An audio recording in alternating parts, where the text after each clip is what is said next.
This week on Viewpoints. My 9-year-old, she's like very expressive child, and she was very expressive in her grief, sobbing on the floor, like very physically exhaustive. Whether you're 9 or 90, grief is a complicated emotion that we all feel at some point.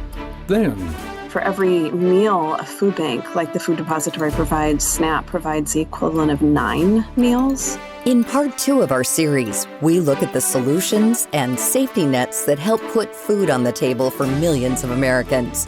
I'm Marty Peterson. And I'm Gary Price. These stories in depth this week on your public affairs magazine, Viewpoints.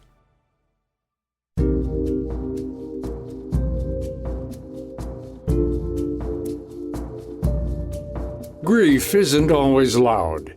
In children and teens, it can look like slipping grades or sudden bursts of anger or hyperactivity. Using national data from 2023, in the U.S., about 1 in 12 children will experience the death of a parent or sibling before they turn 18. In this situation, one of the big challenges that caregivers run into is finding the right kind of help that doesn't make the situation worse. I think there's this appropriately self-focused attitude with children that is appropriate developmentally, but when it comes to grief, then it's their fault. And they'll find a way how that death was their fault, and they can really internalize that if it's not processed. That's Natasha Daniels, a child therapist who specializes in treating grief, anxiety, and obsessive-compulsive disorder. A CDC study published last year found that nearly half of children in America with a diagnosed mental or behavioral disorder didn't get the care they needed. Most often, this is because of long wait lists to be seen, high medical costs, or not having access to the right kind of provider nearby. As a therapist, Daniels is familiar with these barriers to care and also draws from her own personal experience navigating grief and seeking help for her children. My husband was a healthy 42-year-old. He got injured at work and had to have Achilles tendon surgery, very minor outpatient, and he was just recovering at home a few days later and went to bed and never woke up and died of a blood clot, we found out later. So at the time, this was about 3 years ago at this point, and my kids were 9, 11, and 18. So to have that sudden death is hard no matter what. But I think the suddenness of not having the ability to process a loss or see it coming was even harder to handle. My 9-year-old, she's not 9 now, she's 12, but she's like very expressive. She is a very expressive child, and she was very expressive in her grief, sobbing on the floor, like very physically exhaustive for my grief, that she was very like outward. My son, very much aligned with his personality, was everything was fine. There's not a problem. He wasn't an issue. He was hyperactive, and he normally isn't. And so I was kind of like, what is going on with him? But I think he didn't know what to do with all this energy, all this this sadness in the house. On the other hand, her eldest daughter, who was about to turn 18, reacted much differently. Instead of slowing down, she threw herself into overdrive mode and stayed busy cooking meals, cleaning, and trying to hold herself together. I had to really put her back in line and say, you're still a teenager, go out with your friends, you're going to college, this is not your burden, let's process this, you've had a loss too, let's talk about this. Daniels could see the weight that her daughter was carrying. Her training as a therapist gave her tools to step in, but most parents or guardians don't have that kind of background. For families who feel lost, she recommends starting with the basics. Reach out to local grief support groups. Look into therapists who work with children or teens, and keep your child's school in the loop. I do feel like giving your kids an opportunity to say, these are all the tools and resources we have for you, and then honoring what resonates with them. And so I was very fortunate to find Billy's Place, which is a grief support group in Phoenix, Arizona, that deals with immediate loss, like a parent or a sibling. And I said to my kids, just try it 3 times. And actually, Billy's Place was like that too. They're like, just give it, we ask that you try 3 times. And I appreciate that, because I would do that in my therapy too. I'd say, hey, I know you don't want to come to therapy, but give me, 3 sessions. And if you still feel that way, I'll 100% honor that. And so 2 out of my 3 kids decided that the support groups weren't for them. And my youngest, she was there for over a year. And grief rarely follows a linear path. For some, the effects bubble up right away. For others, they might not appear until months or even years later. Age, personality, and developmental stage all factor into how this reactive emotion shows up. With kids, they hit a different developmental stage, or they have like now their brain is firing at a different level and they have a new awareness or they have a memory that at this stage of life, they can reflect differently on it, or something triggers them and they process that grief all over again.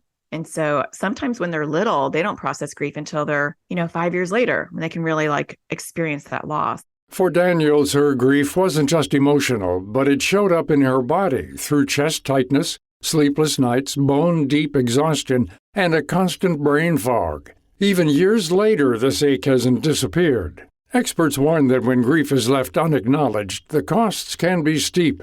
The American Psychiatric Association reports that about 1 in 10 bereaved people develop prolonged grief disorder, a condition linked to higher risk of suicide, substance abuse, and physical illness. For children, those dangers are compounded.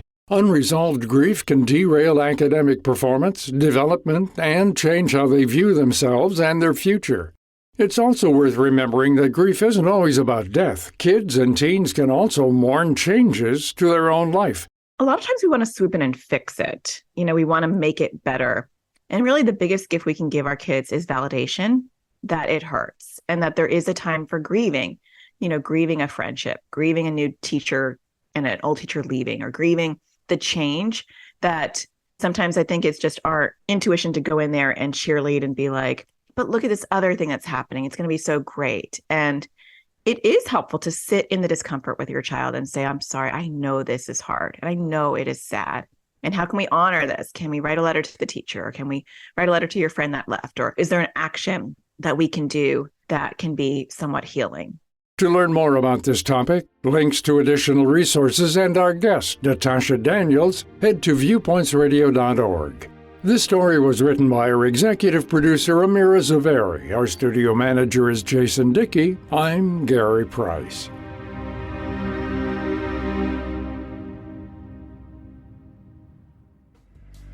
Coming up, food insecurity isn't just about hunger. It's about the systems and resources that keep millions afloat when Viewpoints returns.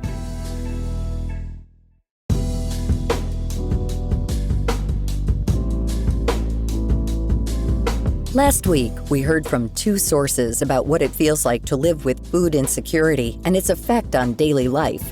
This week, we shift our focus to 2 organizations that are helping people put food on their table. As prices for everything remain high, the need has grown. A family of 4 with 2 parents and 2 children that have an income of about $32,000 a year fall below the poverty level.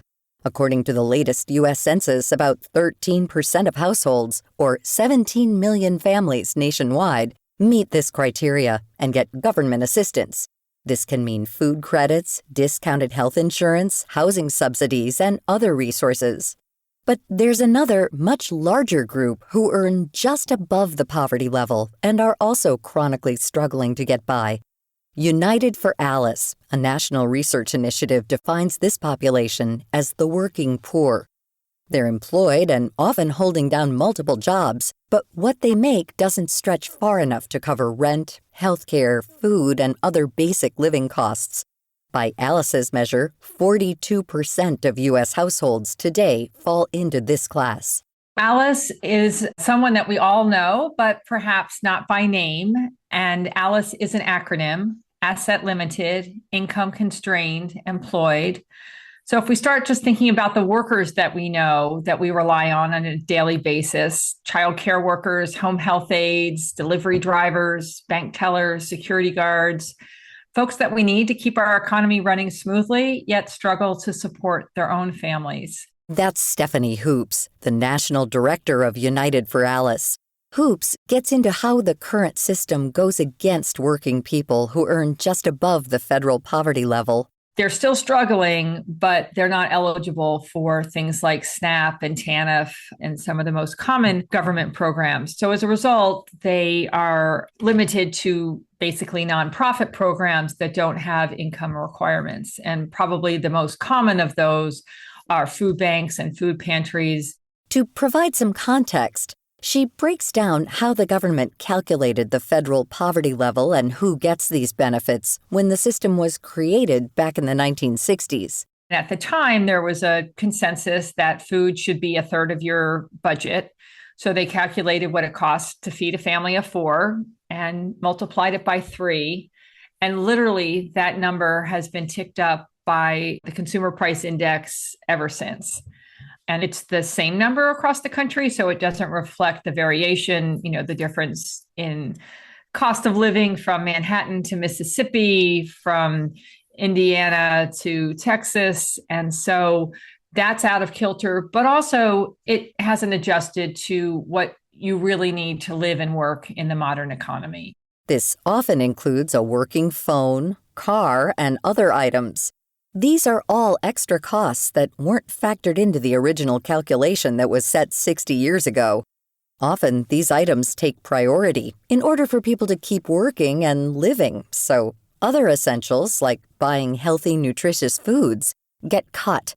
On the ground, food pantries are seeing this shift in recent years as already tight budgets become even tighter. We all know that the price of housing and groceries and just the general cost of living is elevated right now. And so having enough to put food on the table for your family is a challenge for a lot of households. So if asked to pinpoint a specific demographic that we serve, it's really impossible because so often it's anyone. A lot of people are surprised that sometimes it's their neighbors. It's somebody they don't necessarily anticipate being food insecure, but it is currently impacting 1 in 5 households in the Chicago metro area that experience food insecurity. And when we talk about households with children, that number goes down to 1 in 4. That's Camerin Mattson, the communications manager at the Greater Chicago Food Depository. The organization supplies food for food banks, soup kitchens, shelters, and other programs across the Chicagoland area. They also have a team that helps people in need apply for resources they qualify for, like the Supplemental Nutrition Assistance Program, known as SNAP. And this need has grown. Last year, the Greater Chicago Food Depository and its partners served 2.4 million households. That's 64% more visitors than in 2021. Of the 2.4 million households visits we had in 2024, about 13% each month were households coming for the first time. And so, I think it's just the challenges of finances that are bringing people in that haven't necessarily needed to use these resources in the past. And behind the scenes, keeping shelves stocked to meet this demand is another challenge. In 2024, Mattson says the depository purchased almost 40% of the food it provided to its network. This was possible through supporter donations. The second largest funding source was from the government. Another 28% of our food came from the federal government via the U.S. Department of Agriculture. And then the remaining 33% was donated by food distributors and manufacturers or rescued from food retailers. And so it's really this kind of three-pronged source of food that we have that provides what we need to get to our neighbors and feed this vast network. While the Greater Chicago Food Depository serves millions each year, it's one part of a larger resource network. Mattson says food banks can't replace the support the government provides through food assistance programs like SNAP. If this federal funding is cut, much of the burden will fall back on individual states. Historically, SNAP benefits were 100% federally funded, and Illinois, for example, could be required to pay up to $800 million annually to keep SNAP available for our neighbors. And so, obviously, most states are not equipped to bridge this gap. And as much as food banks like ours want to help, we just don't have the scale for this. Because for every meal a food bank like the Food Depository provides, SNAP provides the equivalent of 9 meals. So the need that will be created with some of these reductions is more than we're equipped to handle. While federal programs like SNAP are the backbone of food assistance, Hoops highlights how some states, schools, and other local nonprofits are stepping up with creative solutions to help families in need. We're seeing some great action across the country, all different kinds of stakeholders stepping up, good action at state and local governments. May 1st in Hawaii, the state legislature approved expanding free school meal access to cover more children and specifically to help ALICE families. These kinds of programs can ease the strain for families in the short term. But Hoops feels that the bigger long-term picture is still troubling. The fragility of today's labor market leaves millions of households on shaky ground. Of all adults in the U.S., only 22% have the security of a full-time salary job. And that means the rest are working hourly paid or part-time or looking for work or are out of the workforce. And I think that helps sum up the precarious nature of our economy right now. The reality is sobering, but there are resources out there and ways to get involved. So where can households turn for help if they need it? Hoops says this is the best first step. That's to dial 211 on your phone and connect to the reference and referral service that links you to resources that are in your community. So 211 is across the country, but when you call in from a location, it goes to the resources that are in that location. And it's run by United Ways and state governments across the country. And it's also available online. So you could go to 211.org. And that's probably the fastest way to be connected to things that meet your needs and fit your situation. Beyond seeking help, there are also ways for listeners to support the fight against food insecurity. Food banks and nonprofits depend on volunteers, donations, and advocacy to keep shelves stocked and programs running. Even small contributions of time or resources can make a difference in your community. Looking ahead, food insecurity isn't just about empty pantries and fridges. It's about the constant trade-offs that individuals and families must make to survive. Local food banks and nonprofits are doing their part, but long-term progress depends on sustained investment and smart policy at every level of our government. To learn more about United for ALICE and the Greater Chicago Food Depository, as well as our guests this week, Stephanie Hoops and Camerin Mattson, visit viewpointsradio.org. This segment was written by our executive producer, Amira Zaveri. Our studio manager is Jason Dickey. I'm Marty Peterson.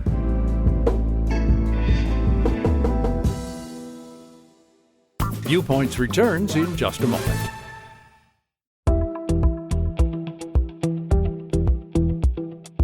This is Viewpoints Explained. I'm Ebony McMorris. The country's report card recently came back, and it's not good news. High school reading scores have sunk to their lowest point in more than 30 years.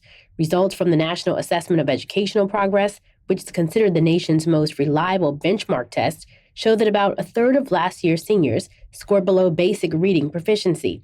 About 35% of students scored just proficient marks in reading.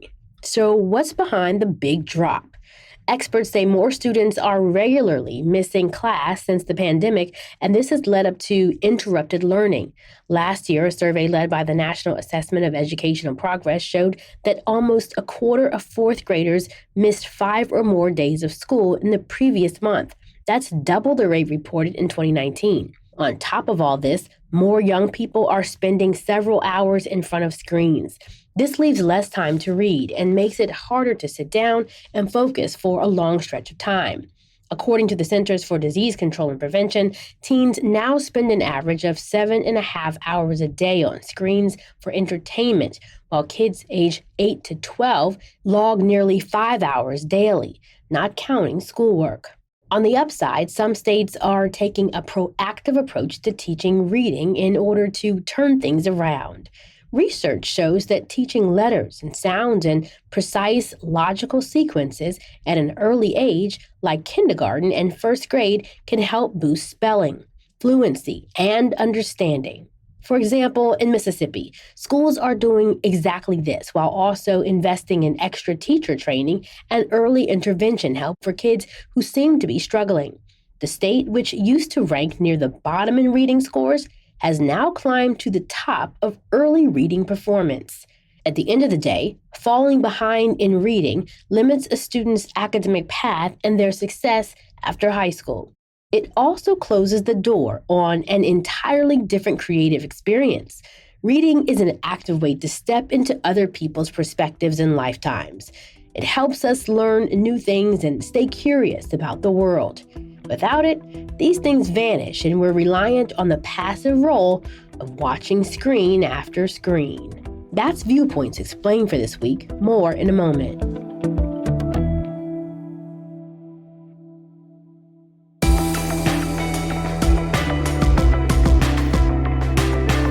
Welcome to Culture Crash, where we examine what's new and old in entertainment. Fresh off her success with 2024's Short and Sweet, Sabrina Carpenter is right back at it in 2025 with her latest album, Man's Best Friend. Carpenter has taken some heat, online and in the press, for releasing two albums so close together, with some questioning how much artistic growth is really evident from last year to this year. The argument is that she's simply releasing more of the same to capitalize on a moment of celebrity. But that's not how I see it at all. Where Short and Sweet included 4 songs with writing and/or production credits from Jack Antonoff, Man's Best Friend has 9 such tracks. The work that Carpenter and Antonoff started in last year's Please, Please, Please is further built upon with the poppier Man-Child, the Dolly Parton reminiscent ballad We Almost Broke Up Again Last Night, and the triumphantly rock-infused Goodbye. It feels like two artists who struck gold last year and wanted to continue working together to further explore their shared musical references and passions. I hear artistic growth all over Man's Best Friend, which serves as a powerful showcase of Carpenter's ability to pull from musical heroes across decades of pop music and tie them all together with her trademark lyrics full of clever turns of phrase and tongue-in-cheek double entendres. The album is a little bit ABBA, a little bit Christina Aguilera, and a little bit Donna Summer, reminiscent of Earth, Wind & Fire and also Ariana Grande. Soaked in Antonoff-led production that brings in elements of his band Bleachers and his musical heroes like Bruce Springsteen and the Beatles. Man's Best Friend is familiar and novel at the same time, and it absolutely demands to be danced to and sung along with. It's a supernova pop album in a year that was desperate for an injection of fun. I'm Evan Rook.